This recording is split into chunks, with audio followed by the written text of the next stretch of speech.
ഇന്ന് സൺഡേ ആയിട്ടൊരു സ്പെഷ്യൽ ഇഡലി ആയിട്ടോ ഇന്ന് പ്രിപ്പയർ ചെയ്തേക്കുന്നത്. മസാല ഇഡലി. മസാല ഓൾറെഡി സ്റ്റഫ് ചെയ്തിട്ടാണ് നമ്മൾ ഈ ഇഡലി ഉണ്ടാക്കിയെടുക്കുന്നത്. ഇത് ഉണ്ടാക്കുന്നത് എങ്ങനെയാണെന്നുള്ളതിൻ്റെ വീഡിയോ നമ്മൾ ഇതിനോട് ചേർത്തിട്ടുണ്ട് കേട്ടോ.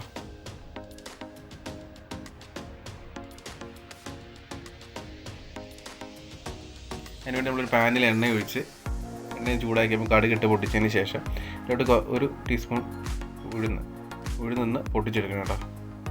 ഉഴുന്ന് മൂത്ത് വരുമ്പോഴേക്കും ഇഞ്ചി, വെളുത്തുള്ളി, പച്ചമുളക് ഒന്ന് മൂപ്പിച്ചെടുക്കുക. അതൊന്ന് മൂത്ത് വരുമ്പോഴേക്കും നമ്മൾ പൊടിയായിട്ട് അരിഞ്ഞ സവാള നന്നായിട്ടൊന്ന് വഴറ്റുന്ന വരെ ഒന്ന് വഴറ്റി കൊടുക്കുക.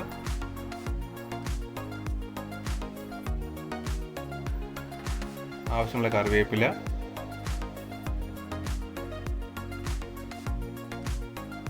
അധികം കരിഞ്ഞു പോകാൻ നോക്കണം കേട്ടോ. കുറച്ച് ഉപ്പൂടെ ചേർത്ത് കൊടുക്കുക, നമുക്ക് പെട്ടെന്ന് വഴറ്റി കിട്ടും. ഇനി പൊടികൾ ചേർത്ത് കൊടുക്കുക. മഞ്ഞൾപ്പൊടി, മുളക് പൊടി. നമ്മൾ എന്തുമാത്രം അളവിലാണ് മസാല എടുക്കുന്നതിനനുസരിച്ചുള്ള പൊടികൾ ചേർത്ത് കൊടുക്കുക.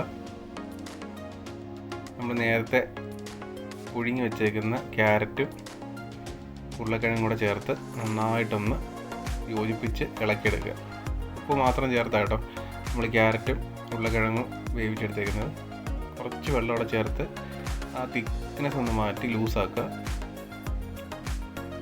ഈ സമയത്ത് ഉപ്പ് പോരെങ്കിൽ ഒന്ന് ചേർത്ത് കൊടുക്കുക കേട്ടോ.